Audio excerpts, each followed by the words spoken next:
سامعین کرام، آپ سن رہی ہیں ایک دلچسپ اردو جاسوسی کہانی جس کا نام ہے جان باز۔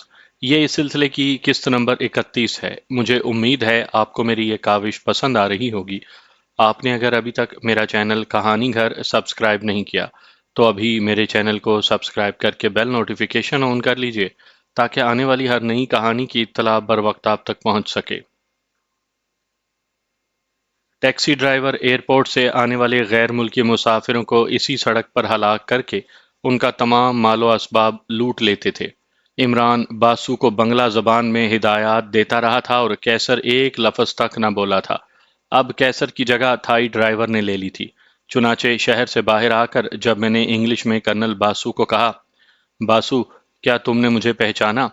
میں کھٹمنڈو والا آصف ہوں، تو یقین جانیے باسو اپنی سیٹ سے 1 فٹ اچھلا۔ ان دنوں فرنٹ سیٹیں الگ الگ نہیں بلکہ دونوں درازوں کے درمیان پچھلی سیٹ کی طرح ایک ہی بڑی سیٹ پر مشتمل ہوتی تھی۔ میں نے باسو کو پھر کہا، باسو، میری تم سے ملنے کی آرزو اور تمہاری موت بالآخر تمہیں بینکاک کھینچ ہی لائی۔ مرنے سے پہلے تم نے رانی کی کمپنی میں کچھ اچھا وقت گزار لیا، سو اب مرنے کا تمہیں زیادہ دکھ نہیں ہوگا۔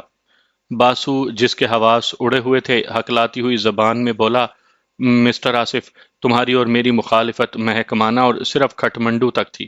یہاں تو ہم نہ تو ایک دوسرے کے دشمن ہیں اور نہ ہی مجھے تم سے کوئی رنجش ہے۔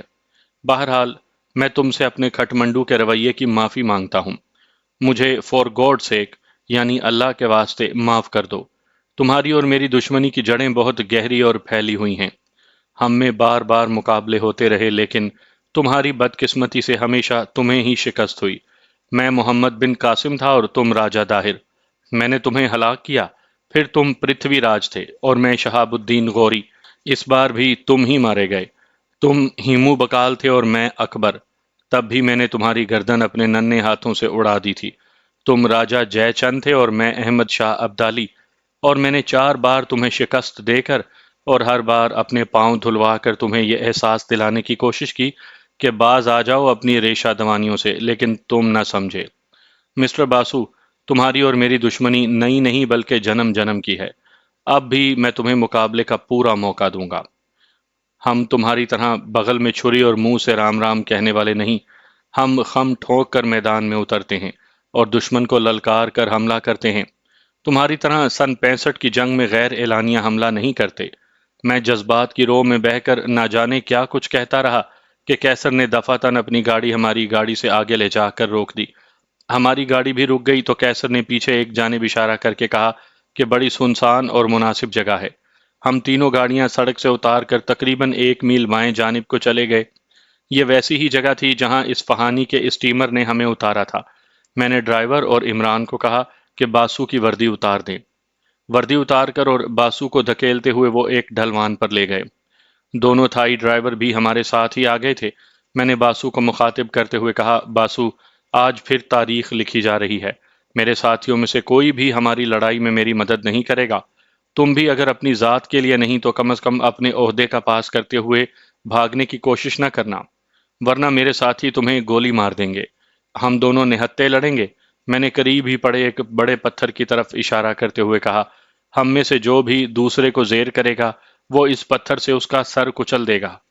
یہ کہہ کر میں نے اپنا پسٹل مزمل کو دیا اور سب نے اپنے اپنے ہتھیار نکال کر ہمارے گرد گھیرا باندھ لیا۔ باسو، جو اب تک بالکل خاموش تھا، یک لخت میرے قدموں میں گر گیا اور منت سماجت کرنے لگا کہ اس کی جان بخش دوں۔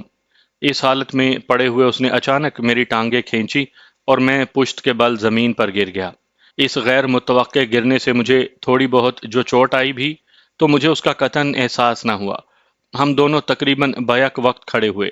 باسو نے بغل میں چھری اور منہ میں رام رام کا عملی ثبوت دے دیا تھا۔ اب میری باری تھی۔ میں نے پہلے تو اس کے گھٹنوں پر ککوں کی بوچھاڑ کر دی اور ساتھ ہی اس کی ناک اور آنکھوں پر مکوں کی اتنی ضربیں لگائیں کہ اس کا چہرہ خون میں نہا گیا۔ ہر چوٹ لگنے پر وہ چیختا اور کہتا، اب معاف کر دو، مجھے زندہ چھوڑ دو، پاکستان زندہ باد۔ وہ انگریزی، بنگلہ اور ٹوٹی پھوٹی بنگالی نما اردو میں نامعلوم کیا کچھ بولتا رہا۔ اس دوران اس نے 2 3 بار مجھے گھونسے مارنے کی کوشش بھی کی، لیکن چھوٹا قد اور اسی نسبت سے چھوٹے بازو ہونے کے باعث اس کے گھونسے ہوا میں ہی چلتے رہے۔ اب اس نے بنگالی زبان میں مجھے گالیاں بکنا شروع کر دیں۔ میں بھی فی الحقیقت غصے میں اپنے حواس کھو بیٹھا تھا۔ مجھے صرف یہ یاد ہے کہ وہ بے دم ہو کر زمین پر گر پڑا۔ میں نے وہ پتھر جو کم از کم 1 من کا ہوگا دونوں ہاتھوں سے تھاما اور اسے اپنے سر سے بلند لے جا کر باسو کی طرف آیا۔ باسو نے لیٹے لیٹے اپنے بازو اوپر کیے جیسے پتھر کو روکنے کی کوشش کر رہا ہوں۔ میں نے اپنی پوری قوت سے پتھر اس کے سر پر دے مارا۔ پتھر کو روکنے کی کوشش میں اس کے ہاتھ بھی یقیناً ٹوٹ گئے ہوں گے، کیونکہ پتھر لگنے سے اس کی کھوپڑی پاش پاش ہو چکی تھی اور مغز کے ٹکڑے زمین پر پڑے تھے۔ اس کا خون سے بھرا چہرہ ٹوٹ پھوٹ کر ناقابل شناخت ہو چکا تھا۔ میرے سارے ساتھی اور دونوں تھائی حیرت زدہ نظروں سے کبھی مجھے اور کبھی باسو کی لاش کو دیکھتے۔ میں نے جیب سے سگریٹ کا پیکٹ نکالا اور ایک سگریٹ جلا کر دھواں نکالتے ہوئے کرخت اور اونچے لہجے میں کہا، کیا تم لوگوں نے اس سے پہلے کوئی مردہ جسم نہیں دیکھا؟ میرے سارے ساتھی اپنی محویت سے باہر آ گئے۔ میں نے کیسر کو کہا، اگر ممکن ہو تو اس کی لاش کو اس کی گاڑی میں ڈال کر گاڑی کو آگ لگا دو۔ کیسر مکینک تھا، اس نے باسو کی کار کی ڈگی کھول کر چند اوزار نکالے اور اسی کی گاڑی کا پیٹرول ٹینک علیحدہ کر دیا۔ باقی ساتھیوں نے باسو کی لاش کو گاڑی میں ڈالا۔ کیسر نے کچھ پیٹرول باسو کے مردہ جسم پر اور باقی پیٹرول کچھ گاڑی کے اندر ڈالا اور باقی پیٹرول ٹینک میں ہی رہنے دیا اور پیٹرول ٹینک کو گاڑی کے اندر واپس رکھ دیا۔ ہم سب دور کھڑے جلتی گاڑی کو دیکھنے لگے۔ چند لمحوں میں ہی پیٹرول ٹینک نے آگ پکڑ لی اور دھماکے سے پھٹ گیا۔ اب گاڑی سے اونچے شعلے نکل رہے تھے۔ مجھے گوشت جلنے کی بو بھی آئی۔ باسو کا کریا کرم ہو رہا تھا۔ اس سے پہلے کہ لوگ یہاں اکٹھے ہو جاتے، ہم گاڑیوں میں بیٹھ کر تیزی سے شہر کی طرف روانہ ہو گئے۔ کرنل باسو کی گمشدگی زیادہ دنوں تک چھپی نہ رہ سکی۔ وہ اپنے سفارت خانے کی ڈپلومیٹک نمبر پلیٹ والی گاڑی میں آیا تھا۔ مجھے جو معلومات حاصل ہوئیں ان کے مطابق سفارت خانے والے 2 روز تو اس کی تھائی لینڈ کے کسی شہر میں جانے اور واپسی کے منتظر رہے، لیکن جب وہ نہ پلٹا اور نہ ہی اس کی کوئی اطلاع ملی تو سفارت خانے والوں نے پولیس کو اطلاع دی۔ سیکنڈ ملٹری اٹیچی کا 4 روز پیشتر ہی رائل پلازا ہوٹل میں خون ہو چکا تھا۔ پولیس ابھی اسی کی تفتیش میں مصروف تھی کہ فرسٹ ملٹری اٹیچی بھی گم ہو گیا۔ پولیس نے اس نئی واردات کا کھوج بھی رائل پلازا ہوٹل سے لگانا چاہا، لیکن رانی کرنل کی ہوٹل میں آمد سے بالکل مکر گئی۔ ادھر پتایا روڈ سے ایک جلی ہوئی کار اور انسانی ڈھانچہ ملا۔ وردی تو بالکل راکھ ہو چکی تھی، لیکن وردی پر لگے شولڈر رینکس دھات کے بنے ہونے کی وجہ سے جل نہ سکے۔ ڈھانچے کے سر کی ہڈیاں بھی ٹوٹی ہوئی تھیں۔ یہ صریحاً قتل کا کیس تھا، لیکن پولیس نے اسے گاڑی کو حادثے میں آگ لگنے کے باعث کرنل کی موت کی وجہ بیان کیا۔ یہ سب باتیں مجھے خنسا کے نمائندے نے بتائیں، جس سے میں نے 2 پرائیویٹ گاڑیاں منگوائی تھیں۔ اس کے بقول پولیس کے اعلیٰ عہدیداروں سے اپنے مراسم کی وجہ سے اس نے تفتیش کو آگے بڑھنے نہیں دیا۔ رانی نے بھی اسی میں اپنی عافیت سمجھی تھی کہ کرنل باسو کی ہوٹل میں آمد سے قطعی لا علمی ظاہر کرے، کیونکہ خنسا کے نمائندے نے فون پر اسے بھی دھمکی دی تھی کہ اگر اس بارے میں اس نے اپنی زبان کھولی تو اس کا نتیجہ اچھا نہیں ہوگا۔ نمائندے نے مجھے یہ بھی کہا کہ خنسا اور عمر آئندہ 2 روز میں بینکاک آ جائیں گے، اور انہوں نے یہ پیغام بھی دیا ہے کہ ان کی آمد تک ہم اپنی سرگرمیاں بند رکھیں۔ سفارت خانے والوں نے کسی طرح ایک مقامی انگریزی اخبار میں پولیس کی جاری کردہ رپورٹ کے علاوہ نامعلوم لیکن مستند ذرائع کے حوالے سے یہ بھی شائع کروا دیا کہ بھارت کے 3 افسران اور سفارت خانے کے فرسٹ اینڈ سیکنڈ ملٹری اٹیچیز کے 1 ہفتے کے دوران قتل ہونے میں پاکستان کی ایک جاسوس ایجنسی کا ہاتھ ہے، جس کے کارندے بینکاک میں دندناتے پھرتے ہیں، اور پولیس بھی ان پر ہاتھ ڈالنے سے کتراتی ہے۔ جس روز اخبار میں یہ بات شائع ہوئی، اسی روز بینکاک پولیس کے انسپکٹر جنرل نے پولیس ہیڈ کوارٹرز میں مجھے اور رانی کو طلب کیا۔ رانی نے فون پر مجھے بتایا کہ شام 4 بجے وہ ہیڈ کوارٹرز میں جا رہی ہے۔ یہی وقت مجھے بھی دیا گیا تھا۔ اپنے ساتھیوں کے زور دینے کے باوجود میں نے اکیلے جانے کو ترجیح دی، کیونکہ 1 یا 2 ساتھیوں کو ہمراہ لے جانے کا فائدہ کچھ نہیں تھا، الٹا وہ بھی مشکوک ہو جاتے۔ جانے سے پہلے میں نے خنسا کے نمائندے کو اپنے اکیلے پولیس ہیڈ کوارٹر میں جانے کا بتا دیا۔ نمائندے نے مجھے مشورہ دیا کہ میں بلا جھجک چلا جاؤں۔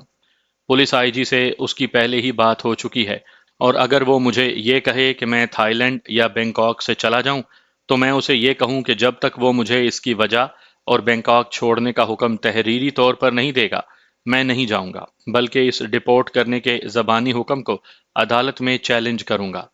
ٹھیک 4 بجے رانی اپنی ذاتی کار میں ہوٹل کے 2 ملازمین کے ہمراہ اور میں ٹیکسی میں پولیس ہیڈ کوارٹرز پہنچے۔ ہمیں فوراً ہی آئی جی کے کمرے میں پہنچا دیا گیا۔ آئی جی کا رویہ بڑا دوستانہ تھا۔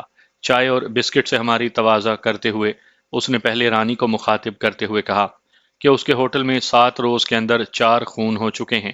اس کا مینیجر گپتا بھی غائب ہے، جس کی گمشدگی کی رپورٹ ہوٹل کے اسسٹنٹ مینیجر نے لکھوائی تھی۔ گپتا کی لاش ایک زیر تعمیر فیکٹری سے برآمد ہو چکی ہے۔ بھارتی سفارت خانے کے 2 فوجی افسران کا خون بھی انہی دنوں ہوا ہے۔ ایک کی لاش ہوٹل سے اور دوسرے کی پتایا روڈ پر ایک سنسان جگہ سے ملی ہے۔ لاش اور گاڑی دونوں جل کر ناقابل شناخت ہو چکے تھے۔ کیا وہ ان وارداتوں پر کوئی روشنی ڈالے گی؟ میں ڈر رہا تھا کہ گھبراہٹ میں رانی کچھ اول پھول نہ بک دے، لیکن اس نے نہایت تحمل سے جواب دیتے ہوئے کہا، سر، میرا ہوٹل بینکاک کے بی کلاس ہوٹلوں میں مشہور ترین ہے۔ باہر سے آنے والے ٹورسٹ ہمیشہ میرے ہوٹل میں ٹھہرنے کو ترجیح دیتے ہیں۔ ہمارے گیسٹ زیادہ تر بھارتی اور پاکستانی ہوتے ہیں۔ جس کمرے میں 4 قتل ہوئے اس میں ایک بھارتی مسٹر پوری ٹھہرے ہوئے تھے۔ 2 دوسرے مہمان بھی بھارتی تھے اور ان تینوں نے اپنے ناموں اور عہدوں کے بجائے صرف بھارتی شہری اور ٹورسٹ لکھوایا تھا۔ ان تینوں کے علاوہ میرے ہوٹل کا ایک ویٹر بھی قتل ہو گیا، جس کے ورثاء کو مجھے اچھی خاصی بھاری رقم ادا کرنی ہے۔ سفارت خانے کے افسر کا قتل میرے مینیجر گپتا کے کمرے میں ہوا، جو 2 دن پہلے سے ہی غائب تھا، اور اس کے کمرے کی خصوصی چابی بھی صرف اسی کے پاس تھی۔ اب آپ بتا رہے ہیں کہ بھارتی سفارت خانے کے ایک اعلیٰ افسر کا قتل پتایا روڈ پر ہوا ہے۔ آپ نے یہ بھی بتایا ہے کہ میرے مینیجر گپتا کی لاش بھی پتایا روڈ سے ہی ملی ہے۔ مجھے تو ایسا محسوس ہوتا ہے کہ مقتولین کا آپس میں خفیہ گٹھ جوڑ تھا، اور وہ کسی ایسے خفیہ کام میں ملوث تھے جس کے تشتِ ازبام ہونے پر ان کے مخالفین نے انہیں یکے بعد دیگرے ہلاک کر دیا، اور میرا ویٹر جو روم سروس میں ڈیوٹی دیتا تھا بلا وجہ مارا گیا۔ آئی جی رانی کے بولنے کے دوران پیڈ پر نوٹس لکھتا جا رہا تھا۔ اس نے رانی کو رخصت کیا اور مجھ سے مخاطب ہوا، مسٹر، آپ ان ہلاکتوں کے بارے میں کیا کہتے ہیں؟ میں تو یہ سوچ رہا ہوں کہ اس خونی ہوٹل کو ہی چھوڑ دوں۔ میں اپنے پاکستانی اور بنگلہ دیشی ساتھیوں کے ہمراہ یہاں سیر و تفریح کے لیے آیا ہوں۔ ہمارے ساتھ ایک ساتھی کی بہن بھی ہے۔ قتل و خون کا جو سلسلہ اس ہوٹل میں شروع ہو چکا ہے، اس سے ہم تو ڈر گئے ہیں۔ اگر آپ کو ناگوار نہ ہو تو مجھے یہ بتائیں کہ ہوٹل میں موجود سینکڑوں مہمانوں میں سے آپ نے صرف مجھے ہی کیوں بلایا ہے اور ان ہلاکتوں کے بارے میں پوچھ رہے ہیں؟ آئی جی نے اپنی اینک اتاری اور چند سیکنڈ مجھے گھورتے رہنے کے بعد بولا، بھارتی سفارت خانے نے ہمیں جو رپورٹ بھیجی ہے اس میں آپ کو پاکستان کی اعلیٰ ترین جاسوس ایجنسی کا کارکن بتایا ہے، اور اس رپورٹ کے مطابق آپ ممبئی، کھٹمنڈو اور شانتی پور میں بھی متعدد افراد کو قتل کر چکے ہیں، اور یہاں بینکاک میں بھی ان ہلاکتوں کا آپ کو ہی ذمہ دار ٹھہرایا ہے۔ آئی جی کی بات سن کر میں ہنس پڑا۔ یہ تو ان بھارتیوں کی پرانی عادت ہے۔ پاکستان سے دشمنی کے باعث یہ ہر بات میں پاکستان اور پاکستانی ایجنسیوں کو ملوث کرتے ہیں۔ قیام پاکستان سے اب تک 3 بار بھارت کی پاکستان سے جنگیں ہو چکی ہیں۔ سن 71 میں پاکستان میں سیاسی چپکلش کی وجہ سے بھارت نے پاکستان پر حملہ کر دیا، اور مشرقی پاکستان میں مکتی بہانی کے بھیس میں اپنے فوجی بھیجے، جنہوں نے سیاسی غداروں کو شہ دی اور خود مشرقی پاکستان کا قتل عام کر کے الزام پاکستانی افواج پر تھوپا۔ اور جب مشرقی پاکستانی ان کے دھوکے میں آ کر پاکستانی افواج کے جو ان کے تحفظ کے لیے وہاں تعینات تھیں ان کے خلاف ہو گئے، تو غیر اعلانیہ جنگ شروع کر کے پاکستان کو 2 لخت کر دیا۔ اب بھارت کے اندر آزادی کی متعدد تحریکیں چل رہی ہیں۔ بھارت نے حیدرآباد، جوناگڑھ اور کشمیر کی ریاستوں پر غاصبانہ قبضہ کرنے کے بعد پرتگیزی مقبوضات گوا، دمن اور دیو پر اپنی فوجی طاقت کے بل بوتے پر قبضہ کر لیا۔ بھارتیوں کو اپنے خلاف ہونے والی ہر کارروائی میں پاکستان ہی دکھائی دیتا ہے۔ خود سن 74 میں ایٹمی دھماکہ کر لیا، اور پاکستان کو جو ابھی ایٹمی طاقت بننے سے کوسوں دور ہے، اسلامی بم بنانے کا کہہ کر دنیا بھر میں واویلا مچا رہے ہیں۔ آپ خود ہی فیصلہ کر سکتے ہیں کہ اگر میں نے ممبئی، شانتی پور اور کھٹمنڈو میں متعدد بھارتی قتل کیے ہیں تو مجھے وہاں گرفتار کیوں نہیں کیا گیا؟ اگر بھارتی حکومت کے پاس میرے بھارت اور نیپال میں داخلے اور یہ قتل کرنے کے دستاویزی ثبوت ہیں تو انہیں سامنے لائے۔ جب میں بھارت اور نیپال میں گیا ہی نہیں تو وہاں قتل کیسے کر سکتا ہوں؟ بینکاک میں بھارتی ہلاکتوں کا میں صرف اسی حد تک ذمہ دار ہوں کہ میں اپنے ساتھیوں سمیت اسی ہوٹل میں ٹھہرا ہوا ہوں جہاں یہ قتل ہوئے ہیں۔ میں نے آئی جی کے سوال کے جواب میں کہا، آئی جی جو میری باتیں بڑے غور سے سن رہا تھا بولا، آپ کو پاکستان اور بھارت دشمنی کی وجوہات پر خاصی دسترس ہے۔ مجھے سنتھان یعنی خنسا کے نمائندے کا فون آیا تھا، اس لیے میں نے ان ہلاکتوں کی فائلوں کو اندھے قتلوں میں شامل کرنے کے لیے آپ کو اور ہوٹل کی مالکہ کو بلوایا تھا۔ میرا آپ کو ذاتی مشورہ یہ ہے کہ آپ جلد از جلد تھائی لینڈ سے چلے جائیں یا پھر پولیس گارڈ اپنی حفاظت کے لیے رکھنے کی اجازت دیں۔ جناب، آپ کے مشورے کا بہت بہت شکریہ۔ میں اور میرے ساتھی چند روز میں یہاں سے چلے جائیں گے۔ جہاں تک حفاظتی گارڈز کا تعلق ہے تو میں نہیں سمجھتا کہ مجھے اس کی ضرورت ہے۔ میں اور میرے ساتھی نہ تو رات کو کسی ایسی ویسی جگہ جاتے ہیں اور نہ ہی دن میں۔ ہم جب بھی باہر جاتے ہیں تو اکٹھے جاتے ہیں اور بخوبی اپنی حفاظت کر سکتے ہیں۔ آئی جی دروازے تک مجھے چھوڑنے آیا۔ میں جانتا تھا کہ اس کے مہربانہ رویے کی وجہ سنتھان کا فون تھا۔ میں پولیس ہیڈ کوارٹرز کے باہر آ کر ٹیکسی کے انتظار میں کھڑا ہوا ہی تھا کہ آگے پیچھے دو ٹیکسیاں آ کر رکیں۔ دونوں ٹیکسیوں میں میرے تمام ساتھی اور سپنا بیٹھے ہوئے تھے۔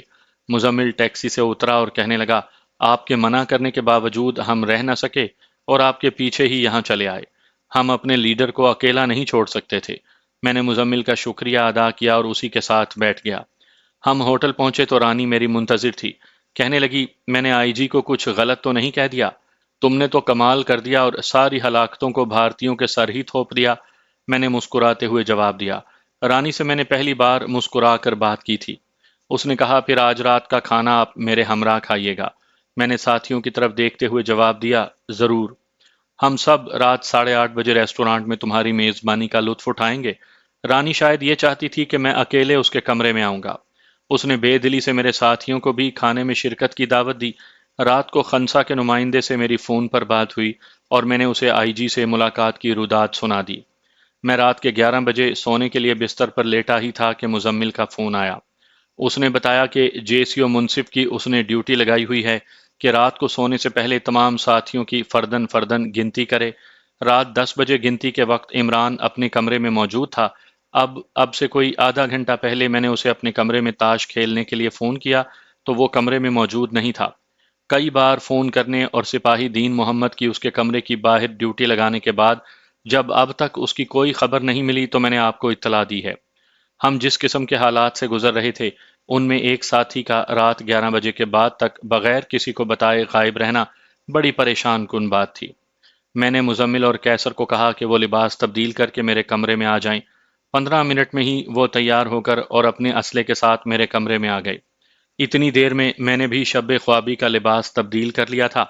ہم ہوٹل کے دونوں ریسٹورانٹ، کافی شاپ اور نائٹ کلب میں گئے لیکن عمران کا کچھ پتہ نہ چلا۔ ہوٹل کے ڈور مین سے پوچھا تو اس نے بتایا کہ تقریباً 10:30 بجے عمران نیچے آیا اور ہوٹل کی پارکنگ میں کھڑی ایک ٹیکسی لے کر کہیں چلا گیا۔ ہم حیران تھے کہ عمران ہمیں بتائے بغیر آخر کہاں گیا۔ رات 2 بجے تک ہم اس کے انتظار میں کافی شاپ میں بیٹھے رہے اور جب نیند کا بہت ہی غلبہ ہو گیا تو اپنے اپنے کمروں میں لوٹ آئے۔ نیند تو خیر کسی کو کیا آنی تھی۔ رات کا بقیہ حصہ سوتے جاگتے ہی گزرا۔ صبح 7 بجے میں نے عمران کے کمرے میں فون کیا تو نیند میں ڈوبی اس کی آواز سنائی دی۔ میں نے اسے کہا کہ ٹھیک 9 بجے میرے کمرے میں آئے۔ پھر میں نے کیسر اور مزمل کو فون پر بتایا کہ عمران آ چکا ہے اور 9 بجے وہ بھی میرے کمرے میں آ جائیں۔ صبح 9 بجے عمران اور دوسرے ساتھیوں کے آنے سے پہلے ہی مزمل میرے کمرے میں آ چکا تھا۔ غصے اور شرمندگی سے اس کا پارا چڑھا ہوا تھا۔ غصہ بغیر اطلاع دیے عمران کے غائب ہونے کی وجہ سے اور شرمندگی اس وجہ سے تھی کہ عمران کو وہ اپنے بھروسے کا قابل اعتماد ساتھی کہہ کر لایا تھا۔ میں نے مزمل کو سمجھا بجھا کر ٹھنڈا کیا اور کہا کہ جب تک عمران اپنے غائب ہونے کی وجہ نہیں بتائے گا ہمیں بالکل نارمل رہنا ہوگا۔ کیسر اور عمران آگے پیچھے میرے کمرے میں داخل ہوئے۔ میں نے دونوں کو بیٹھنے کا کہا اور کچھ دیر موسم اور دھوپ کی تمازت کی باتیں کر کے عمران سے پوچھا کہ رات 10 بجے گنتی کے بعد وہ کہاں چلا گیا تھا۔ میجر عمران، یہاں پر تم بنگلہ دیشی فوج کے میجر نہیں بلکہ دوسرے تمام ساتھیوں کی طرح اس ٹیم کے ممبر ہو جس کا لیڈر میں ہوں۔ یہ میری ذمہ داری ہے کہ اپنی ٹیم کے تمام ممبران کی سلامتی کا خیال رکھوں۔ تمہارے گزشتہ رات غائب ہونے کے باعث ہم سب تمہارے لیے بے حد متفکر رہے اور میں تمہارے علاوہ ٹیم کے باقی ممبران کی زندگی کے لیے بھی فکر مند رہا۔ ہم میں سے اگر کوئی غدار ہو تو ہمارے سارے راز جاننے کی وجہ سے ہم سب کے لیے بے حد خطرناک ثابت ہو سکتا ہے۔ کیا میں تم سے یہ پوچھنے میں حق بجانب نہیں ہوں کہ تم گزشتہ رات اپنی اس غیر ذمہ دار حرکت کی تفصیلاً وجہ بتا کر اپنی پوزیشن واضح کرو تاکہ ہمارے دلوں میں جو شکوک و شبہات ابھرے ہیں وہ دور ہو سکیں؟ عمران خاموشی سے میری بات سنتا رہا۔ اس کے چہرے پر ندامت یا خوف کے بجائے ایسے تاثرات تھے جیسے کہ کسی کے کیے ہوئے صحیح اور قابل تحسین کام کی اس سے باز پرس کی گئی ہو۔ میرے ساتھ بھی بینا ایسا ہی واقعہ بھارت سے پاکستان واپسی پر آ چکا تھا۔ بھارت میں گورکھپور کا پہاڑوں کے اندر بنے ہوئے خفیہ ہوائی اڈے کو تباہ کرنا ہمارے گروپ کو دیے گئے مشنوں میں شامل نہیں تھا۔ میں نے یہ ہوائی اڈا اپنے ساتھیوں کی مدد سے اپنی پلاننگ کر کے تباہ کیا تھا۔ بھارت میں قیام کے دوران تو ہمیں اپنے افسران کی طرف سے اس خطرناک کام کو انجام دینے کی شاباشی ملی، لیکن پاکستان واپس پہنچنے پر اونچے درجے کے افسران نے ناراضگی کا اظہار کیا اور مجھ سے پوچھا گیا کہ جب یہ ہوائی اڈا تباہ کرنا تمہارے مشن میں شامل نہیں تھا تو پھر تم نے ایسا کیوں کیا؟ مجھے آج تک اس سوال کا جواب نہ مل سکا کہ دشمن کے ہوائی اڈے کو تباہ کر کے میں نے کون سی غلطی کی تھی۔ مجھے اور میرے گروپ کو بھارت میں کسی خیر سگالی کے مشن پر تو بھیجا نہیں گیا تھا جس کے دوران میں نے یہ گستاخی کر ڈالی۔ مجھے بہت بعد میں معلوم ہوا کہ بھارت سے 1000 سال تک جنگ کرنے کا دعوے دار ذوالفقار علی بھٹو کو ہماری اس بڑی کامیابی سے ناخوشی ہوئی، کیونکہ وہ اندرا گاندھی سے یہ خفیہ معاہدہ بھی کر کے آئے تھے کہ پاکستان کی بری افواج کو مسلسل ذلیل کر کے ان کے جذبہ شہادت کو کچل دیا جائے گا۔ ایسی ہی صورتحال کارگل کے محاذ پر گزشتہ سال پیش آئی، جب 1000 سے بھی کم مجاہدین نے پاکستانی کمانڈوز کی سرکردگی میں بھارت کی 40,000 فوج کو گھیرے میں لے کر انہیں اس حد تک بے دست و پا کر دیا تھا کہ اگر مزید 15 روز محاصرہ جاری رہتا تو 40,000 بھارتی فوجی سامان رست کے نہ ہونے کی وجہ سے ہتھیار ڈال دیتے۔ جب مجاہدین کامیابی کے عین قریب پہنچ گئے تو بھارتی وزیر اعظم نے پاکستانی روبوٹ وزیر اعظم نواز شریف کی نہ جانے کون سی کل دبائی کہ نواز شریف صاحب نے کارگل کے سارے واقعے سے ہی لا علمی ظاہر کی۔ مجاہدین جب تک اپنے مورچوں میں رہے، ہر روز بھارتی فوجیوں کی لاشوں کے انبار لگتے رہے، اور کسی بھارتی فوج میں اتنی ہمت بھی نہیں تھی کہ اپنے ساتھیوں کی لاشیں ہی اٹھا لیتا۔ لیکن جب ہمارے کٹھ پتلی وزیر اعظم کے حکم پر مجاہدین نے اپنے مورچے چھوڑے اور واپسی کا سفر اختیار کیا تو جن کا سویڈن کی بنی ہوئی 155 ملی میٹر کی بوفر بھارتی میں توپیں بال بھی بیکا نہ کر سکیں، انہیں بھارتی اسالٹ رائفلوں سے چن چن کر نشانہ بنایا گیا۔ میاں صاحب کو تو ہر وقت اپنے حلوے مانڈے کی ہی فکر رہتی تھی۔ غیر ملکی ذرائع ابلاغ کے مطابق نواز شریف کا باورچی خانہ اتنا بڑا تھا کہ جس میں درمیانے درجے کے 12 مکانات سما جائیں۔ ہم سب خاموشی سے عمران کے جواب کے منتظر تھے۔ عمران نے نظریں نیچی کیے ہوئے سکوت کو توڑا۔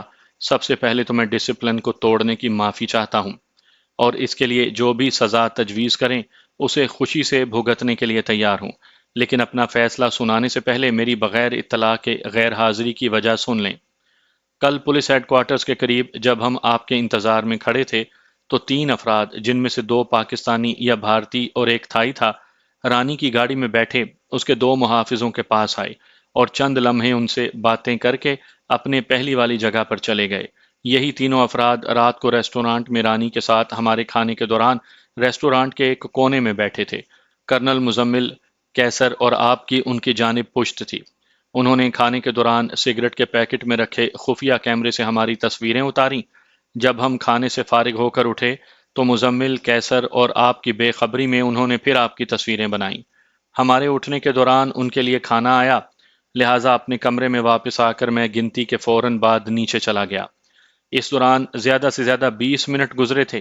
جب میں نیچے آیا تو وہ کھانے سے فارغ ہو کر واپس جا رہے تھے۔ آپ کو اطلاع دینے کا وقت نہیں تھا۔ وہ پرائیویٹ گاڑی میں بیٹھے تو میں نے ٹیکسی لے لی اور ان کا پیچھا کرنے لگا۔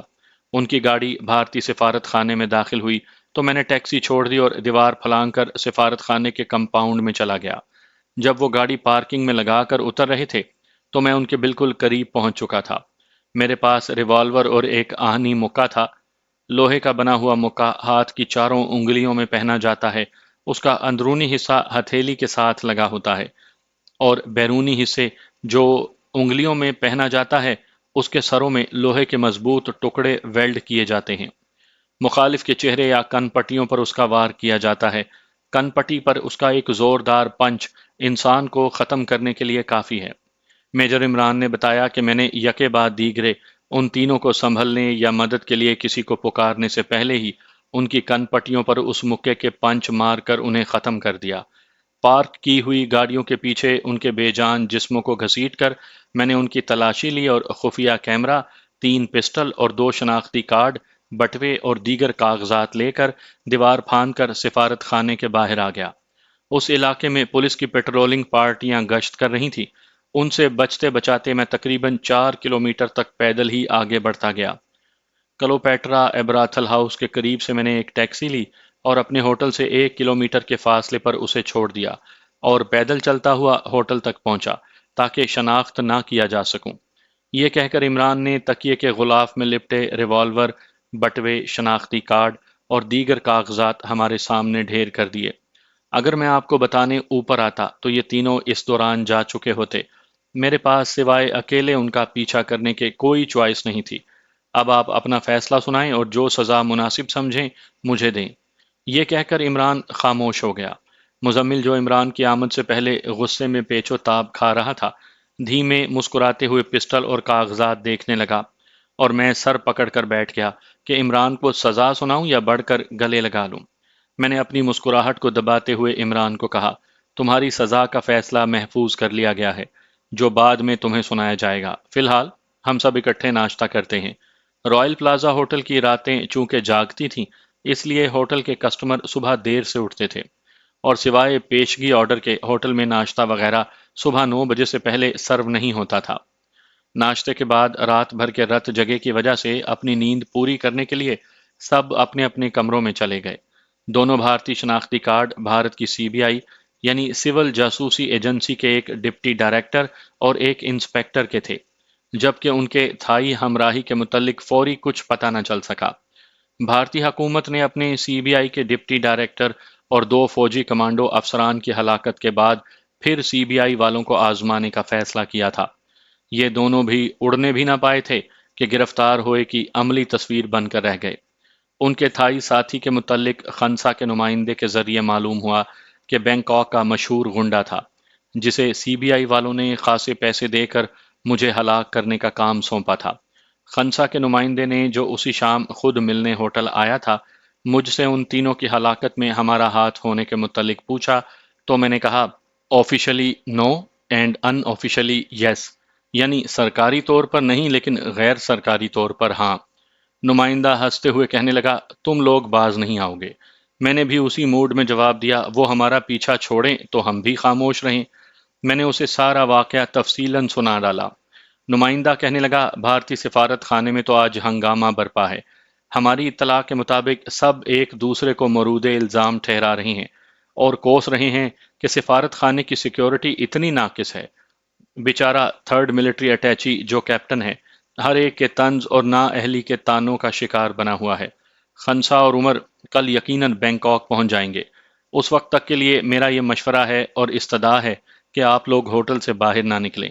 خنسا اور عمر کے یہاں پہنچنے کے ساتھ ہی میں آپ کے ان سے ملاقات کا انتظام کر دوں گا۔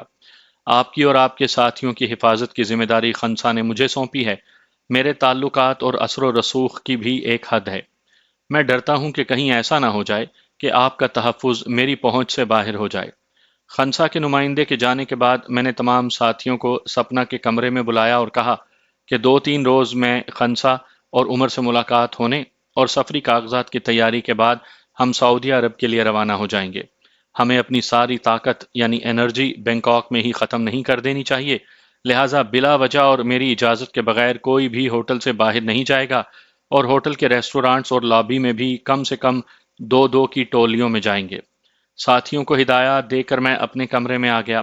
سپنا نے مجھ سے علیحدگی میں بات کرنا چاہی تو میں نے اسے کہا کہ میں ذہنی طور پر فی الحال پریشان ہوں، اس لیے اگر کوئی اہم بات نہ ہو تو اسے شام تک ملتوی کر دے۔ شام ڈھلے ہم سب کرنل مزمل کے کمرے میں اکٹھے ہوئے تو میں نے عمران کو کہا، تمہاری سزا سنانے کا وقت آ گیا ہے۔ تمہیں سزا کے طور پر ایک بنگالی اور ایک اردو گانا سنانا ہوگا۔ عمران نے بہت ٹال مٹول کی، لیکن ہم نے اس کی ایک نہ سنی۔ اس نے دونوں زبانوں میں گانے سنائے۔ اس کی اچھی خاصی آواز تھی۔ سپنا نے مجھ سے علیحدگی میں بات کرنی چاہی۔ میں اسے اسی کمرے میں لے گیا تو وہ کہنے لگی، رات میں بڑا بھیانک سپنا دیکھا ہے کہ ہم سب مرے پڑے ہیں۔ موجودہ حالات میں ایسا ہونا ایک ہی طرح ممکن ہے کہ ہمیں کھانے میں زہر دے دیا جائے گا۔ سپنا کی بات سنتے ہی میں چونک گیا۔ بھارتی سفارت خانے والوں اور رانی سے یکساں ممکن تھا کہ کوئی اور راہ نہ پاتے ہوئے ہمیں راستے سے ہٹانے کے لیے کھانے میں زہر دے دیں۔ سپنا کی بات سن کر میں بے چین ہو گیا۔ مجھے فوری طور پر متبادل اور محفوظ انتظام کرنا تھا۔ گپتا کے ساتھ تصویروں اور کیسٹوں کی وجہ سے رانی کی ڈور ابھی تک میرے ہاتھ میں تھی۔ میں نے رانی کو فون پر کہا کہ میں اس سے ملنے اس کے دفتر میں آ رہا ہوں۔ رانی جو اپنے رہائشی کمرے میں جا چکی تھی دفتر میں آ گئی۔ میں نے اسے کہا کہ میرے ساتھی اس بات پر معترض ہیں کہ غیر مسلم باورچی ہوٹل میں کھانا بناتے ہیں، اس لیے ہم نے یہ فیصلہ کیا ہے کہ ہم آئندہ اپنے فلور پر بنے ہوئے چھوٹے کچن میں مسلم باورچیوں کے ہاتھ کا بنا ہوا کھانا کھائیں گے۔ لہٰذا کھانا پکانے کے برتن اور پلیٹیں اور چائے کے لیے ہم سب کی ضرورت کے مطابق برتن چھوٹے کچن میں بھجوا دے۔ رانی چی بج بیں ہو کر بولی، اس طرح تو سارے مہمان اپنے لیے علیحدہ کھانا بنوانے کا کہیں گے اور ہمارا ریسٹورانٹ بند ہو جائے گا۔ یہ ممکن نہیں۔ یقیناً ممکن ہے، کیونکہ دوسرے مہمانوں کے پاس نہ تو تمہاری تصویریں ہیں اور نہ ہی شوہر کو ہلاک کرنے کے پلان کی کیسٹیں۔ میرا جواب سن کر رانی غصے سے لال بھبوکا ہو گئی، لیکن منہ سے کچھ نہ بولی۔ چند لمحوں کے بعد اس نے اپنے کیٹرنگ مینیجر کو بلوایا اور اسے ہماری ضرورت کے مطابق تمام سامان فلور کے کچن میں بھجوانے کا کہا۔ مینیجر چلا گیا تو رانی بولی، اب تک بڑے کچن کا کھانا کھاتے کھاتے یہ اچانک کیا سوجھی؟ کیا یہ شک تو پیدا نہیں ہو گیا کہ آپ لوگوں کے کھانے میں زہر نہ ڈلوا دوں؟ تم سے کچھ بعید نہیں۔ اگر تم اپنے شوہر کو ہلاک کر کے اس کی جائیداد پر اپنے عاشق کے ساتھ عیش کرنے کا پروگرام بنا سکتی ہو تو ہمارے متعلق بھی ایسا کر سکتی ہو۔ لیکن میں نے ایسا انتظام کیا ہوا ہے کہ اگر مجھے یا میرے ساتھیوں میں سے کسی کو بھی کوئی گزند پہنچا تو تمہارے راز کو کھولنے والی سب چیزیں خود بخود تمہارے شوہر تک پہنچ جائیں گی۔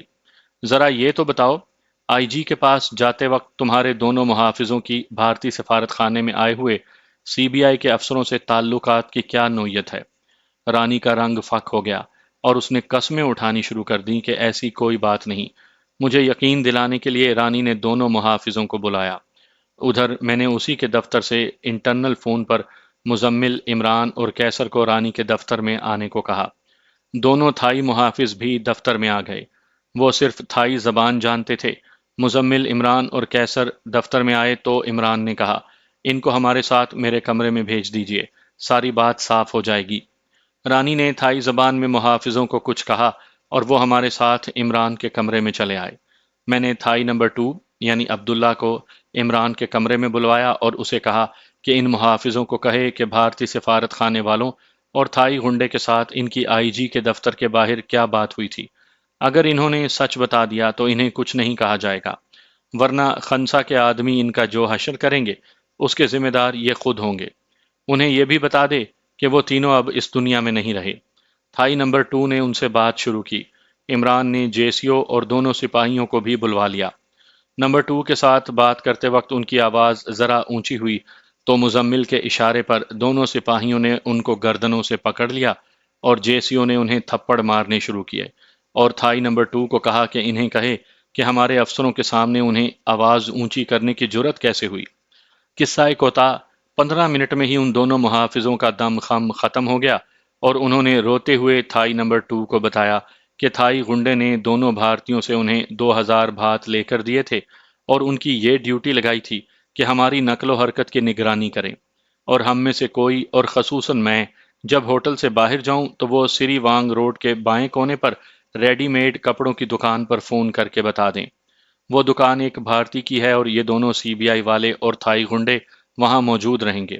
نمبر 2 نے مجھے انگریزی میں کہا کہ ان کی اس سے زیادہ حیثیت نہیں کہ انفارمر سے بڑھ کر کوئی کام کریں۔ نمبر 2 نے انہیں مزید دھمکا کر اور 2-3 تھپڑ رسید کر کے مجھے اشارہ کیا اور میں نے انہیں جانے کی اجازت دے دی۔ اس رات کا کھانا ہم نے ایک پاکستانی ریسٹورانٹ میں کھایا اور اگلی صبح کھانے پینے کی ضرورت کا سب سامان بازار سے خرید لائے۔ دونوں سپاہی تھوڑا بہت کھانا بنا لیتے تھے۔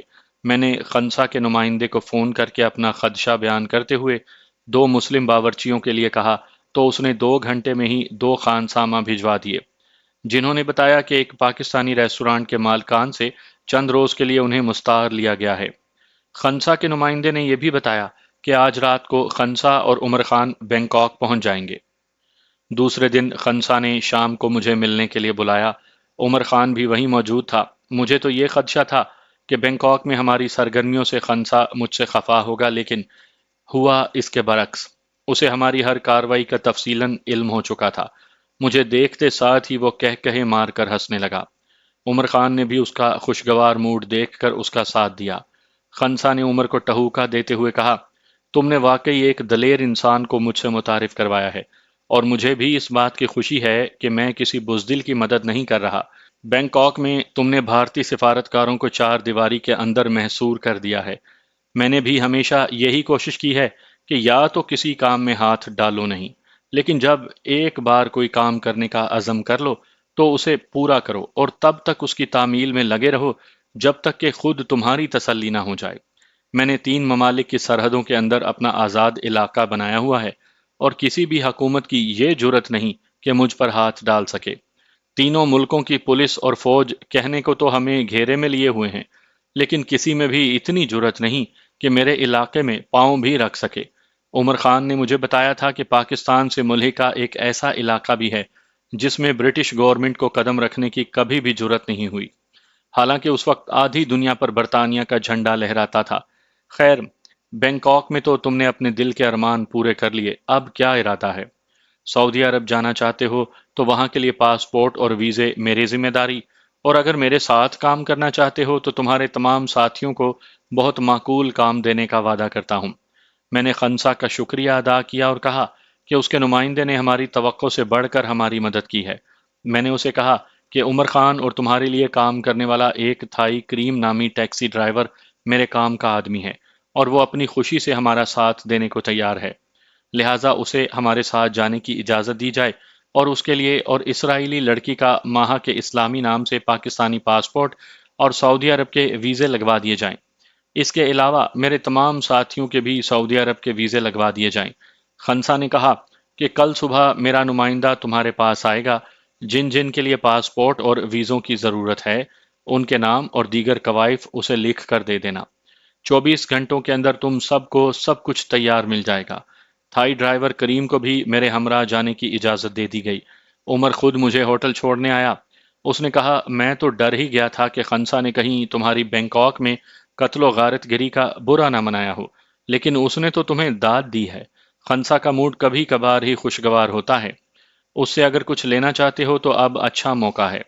میں نے عمر خان کو جواب میں کہا، میں پہلے ہی تم دونوں کے احسانات تلے اتنا دبا ہوا ہوں کہ سر نہیں اٹھا سکتا۔ سعودی عرب میں اسلحے کی فراہمی سے تم نے مجھے ایک بڑی سردردی سے بچا لیا ہے۔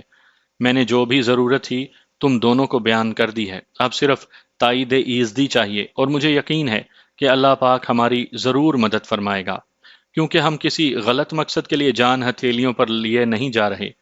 عمر خان مجھے ہوٹل میں چھوڑ کر واپس چلا گیا۔ یہاں میں ایک بات کی وضاحت ضروری سمجھتا ہوں۔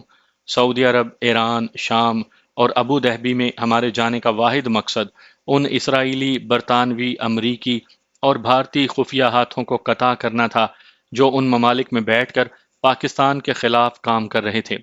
تیل کی دولت سے مالا مال یہ ممالک سوائے شام کے پاکستان کی ہر طرح سے مدد کر رہے تھے، جو ان پاکستان دشمن ممالک کو کھٹکتی تھی، اور ان کے ایجنٹ ان ممالک میں اپنا اعتماد جما کر اور اکثر دھمکا کر ان ممالک کے فرما رواؤں کو پاکستان کی امداد ختم کرنے پر مجبور کرتے رہتے تھے۔ ان کا اثر و رسوخ ان ممالک کے حکمرانوں پر اس قدر بڑھ چکا تھا کہ نہ چاہتے ہوئے بھی وہ ان ایجنٹوں کی باتوں کو تسلیم کرنے پر مجبور ہو جاتے تھے۔ اس کی ایک واضح مثال پاکستان کی صورتحال ہے۔ ہمارا واحد قصور یہ ہے کہ ہم نے تیسری دنیا کے بیشتر ممالک کی طرح امریکہ اور مغربی ممالک سے اپنی ملک کی ترقی کے لیے قرضہ لیا، جسے ہمارے نااہل اور غاصب حکمران ہڑپ کر گئے، اور پاکستان کی ساری ترقی اسلام آباد میں صدارتی محل، وزیر اعظم ہاؤس اور پارلیمنٹ کی پرشکوہ عمارتوں تک ہی محدود رہی۔ ملک ہر سال قرضے لے کر مزید مقروض ہوتا رہا، اور عوام خوشحالی کے صرف خواب ہی دیکھتے رہ گئے۔ آخر کہاں گیا یہ سب قرضہ؟ اب ملک مقروض، عوام مہنگائی کی چکی میں پسے ہوئے، آخری دموں پر، اور ملک پر حکومت، ورلڈ بینک اور IMF کی جو یہاں تک ہمارے اندرونی معاملات میں دخیل ہو چکے ہیں کہ 18-19 گریڈ کے سرکاری ملازمین کے تبادلے اور ترقی و تنزلی میں بھی انہی کا حکم چلتا ہے۔ ہمیں فوجی لحاظ سے کمزور بلکہ ختم کرنے کی بھی بھرپور کوشش کی جا رہی ہے۔ ہر ملک میں یہ شاطر وہاں کے حالات کے پیش نظر اپنی چالیں چلتے ہیں۔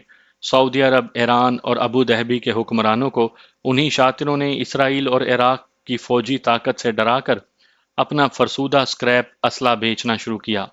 سعودی عرب ابو ظہبی کو اسرائیل سے ڈرا کر امریکہ نے اپنے F-15 لڑاکا جہاز دگنے داموں پر فروخت کیے، جبکہ اسرائیل کو ان سے بدرجہ بہتر F-16 لڑاکا جہاز مفت میں دے دیے۔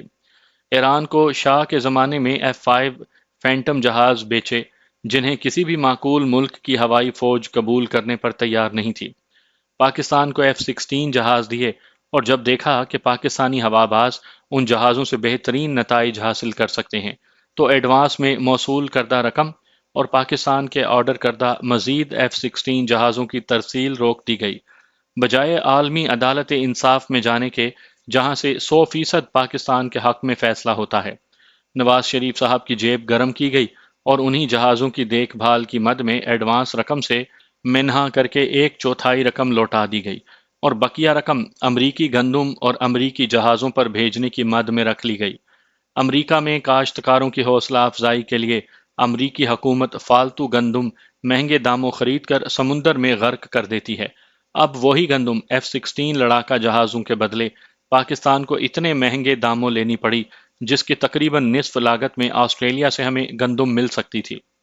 خنسا کا نمائندہ اگلی صبح ہمارے موجودہ پاسپورٹ اور نئے پاسپورٹوں کے لیے کوائف اور تصاویر وغیرہ لے گیا، اور ٹھیک 24 گھنٹوں کے بعد 3 ماہ کے لیے سعودی عرب کے بزنس ویزے کی مہریں لگی ہوئیں، اور پاسپورٹ اور 3 روز کے بعد کی BOAC سے ریاض یعنی سعودی عرب کی اوکے ٹکٹیں بمائے ریٹرن ٹکٹ کے ہمیں مل گئے۔ ہم سب جانے کے لیے بےتاب تو تھے ہی، جلد جلد چھوٹی موٹی تیاری کی، اور تیسرے روز بالکل اچانک ہوٹل سے چیک آؤٹ ہو کر ایئرپورٹ کو روانہ ہو گئے۔ خنسا کے نمائندے کی 2 کاریں ہماری حفاظت کے لیے، اور وہ خود ہمیں ایئرپورٹ پر اپنے سامنے امیگریشن اور کسٹم کے تمام مراحل سے گزارنے کے لیے ان گاڑیوں میں اپنے نائبین کے ہمراہ موجود تھا۔